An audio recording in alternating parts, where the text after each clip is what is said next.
What's a tip that everyone should know which might one day save their life?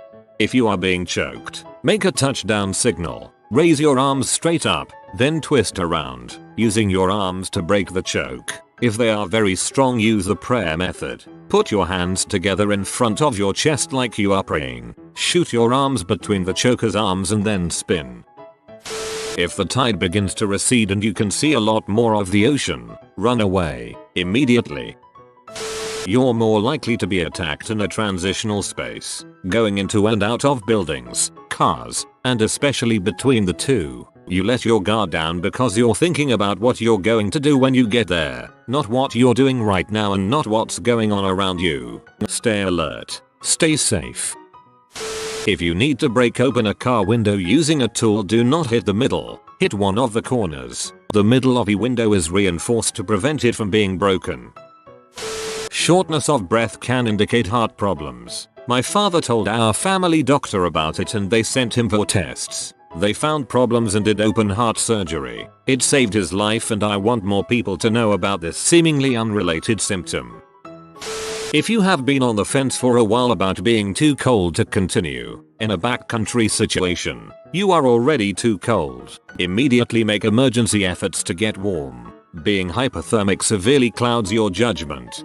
You convinced me. I'm turning the thermostat up to 74. If you're in a crowd and there's a possibility of a human crush, go with the waves of people instead of against it, and, when possible, go backwards and diagonally to get out of it. If you're rigid, you'll get pushed over and trampled to death, and you absolutely don't want to get to the front. Never pee on a jellyfish sting. Douse it with vinegar instead. If you're hiking, doing anything else outdoors alone, tell someone where you're going and when you should be back. If you become incapacitated, this will increase survival chances by a lot. As a lifelong Floridian, I see this all the time here and elsewhere in the news. In the event of a disaster, stay the frick away from downed power lines. Don't walk along the street with them. Don't drive your car over them. Don't take selfies with them. They're thunder noodles and have been known to kill. Put toilet paper in your cars.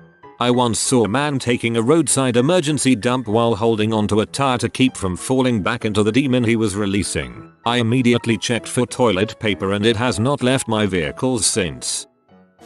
If you have a skin mole that has blurry edges, isn't symmetrical, is a weird shade of red, weeps fluids, or acts like an open wound that won't heal, you might have skin cancer. Go to a doctor immediately. Melanoma kills fast. If you have benign skin moles, keep an eye on them. Get an idea of how they should normally look so you'll notice if any begin to change like I mentioned above. Don't forget to put on sunscreen.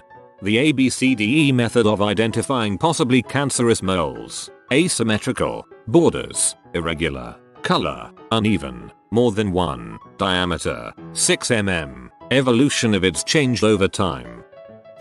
Never use brake cleaner before welding. If you get stabbed, do not pull it out. Since it's Christmas, water your tree, or don't get a real one. On an airplane, if the oxygen masks drop, put yours on first, then put it on the kids. It's fine for them to get lightheaded, but if you do, then you both die. When pumping fuel, if there is a fire, do not pull the nozzle out. Just stop the flow if possible and back away, and hit the fire suppression system.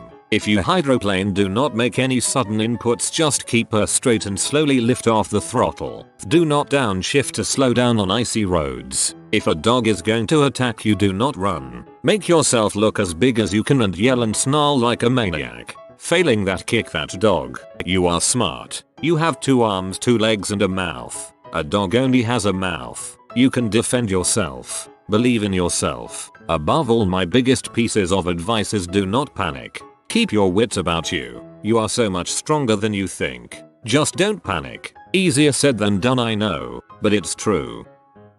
If you should be foolish enough to crash your car into water, find a sharp object. Attempting to open the door is fruitless until the pressure equalizes. Break the window glass and swim out that way. The metal part of a removed headrest can be used to break windows in this situation. Do not jump in the water to save a drowning person unless absolutely necessary, that is, a child, etc. Drowning people tend to clasp on their rescuers and drag them under with them. Find something to throw or some sort of lifeline.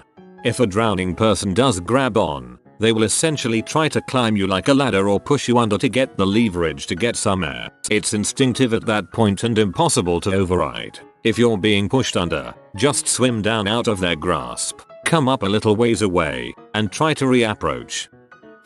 Prop someone on their side when they're drunk and passed out. If they're laying on their back and start vomiting, they could asphyxiate themselves.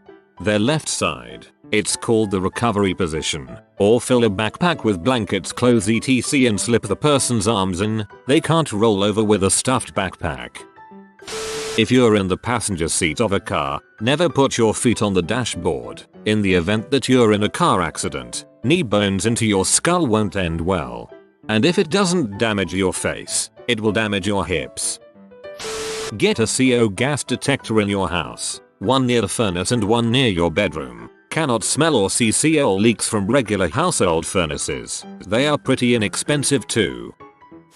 If you are ever being attacked or kidnapped by someone with a nose ring, earring, or any sort of visible piercing, tear it out. It hurts, especially the nose ring. Had a co-worker arguing with me about this the other day. Well, if someone ripped out my piercings, then I'd get peed and the fight would be on. Motherfucker, if I am ripping out piercings, this is a serious situation. It's very inadvisable to carry condoms in your back wallet. The irregular cycles of heat it will experience due to being in and out of your pocket can cause the latex to expand, contract multiple times before actual use, severely compromising the reliability. If you feel you're going to collapse, clench your buttocks together. You also can't cry while squeezing your butt cheeks together. Useful when you need to keep your crap together, and a fun fact to lighten a situation when someone else is about to lose it.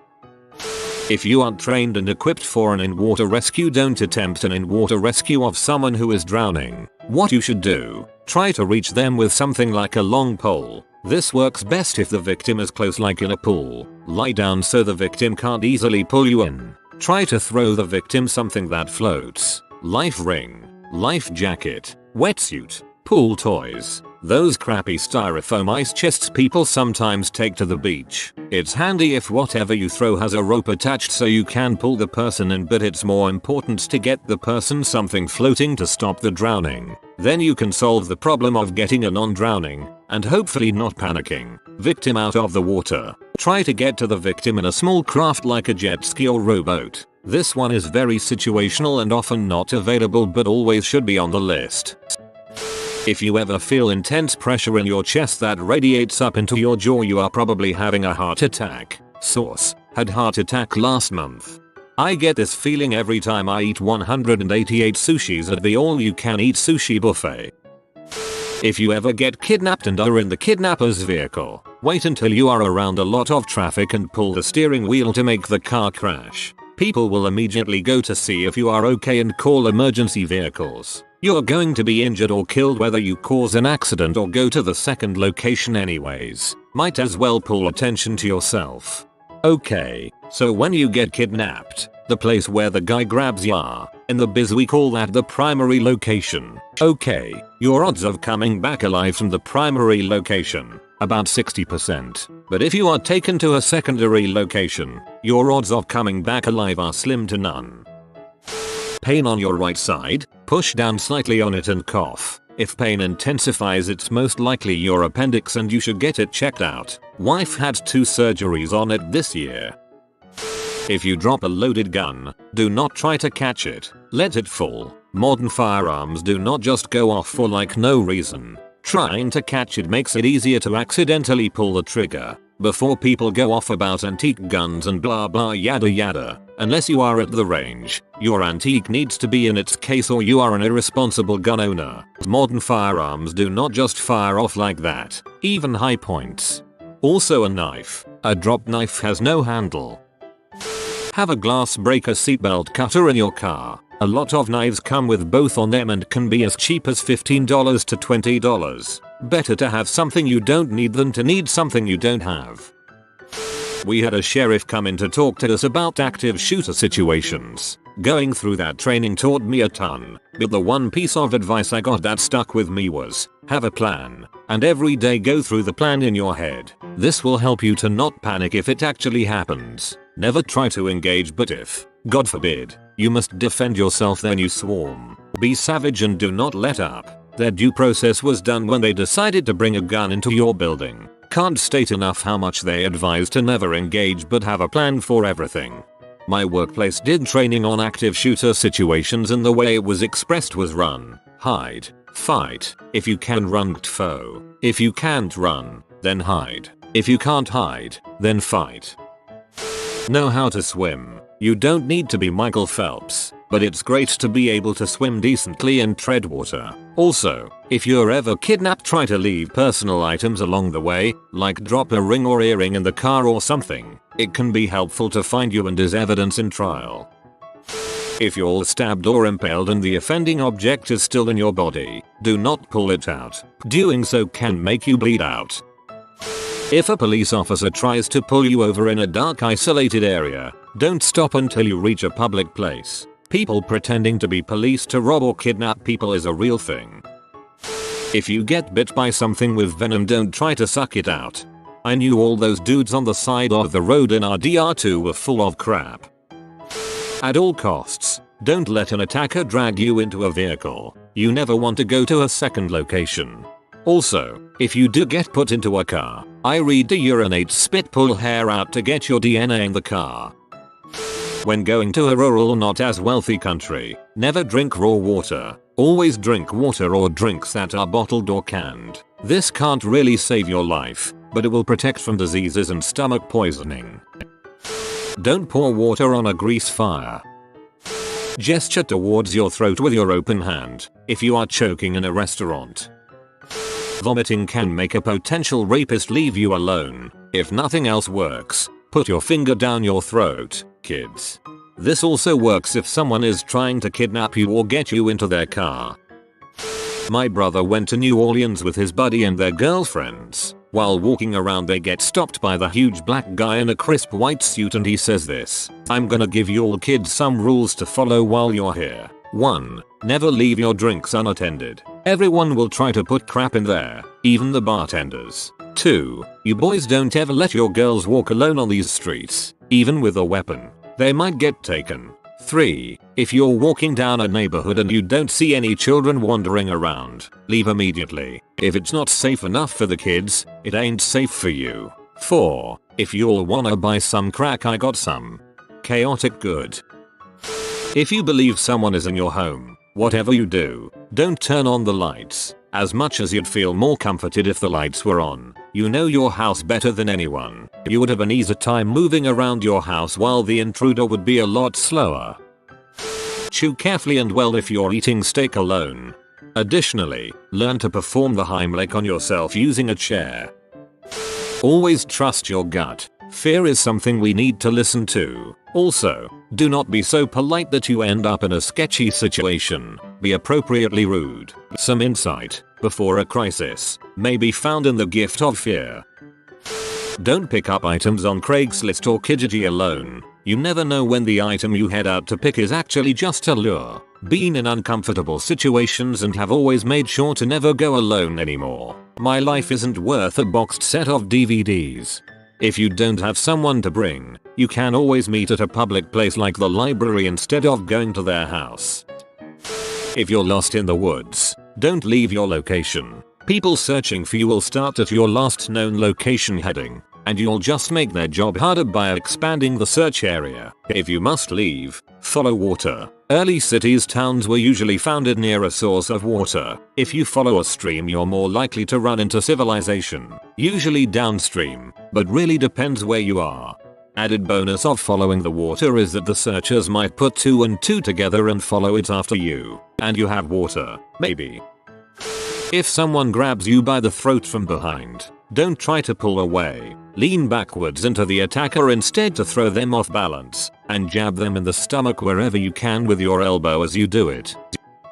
Moss can grow on any side of a tree, not just north. Do not use this for navigational purposes if you become lost in the forest. A compass is a much more precise instrument of navigation, and should be your constant companion if you decide to go hiking, camping.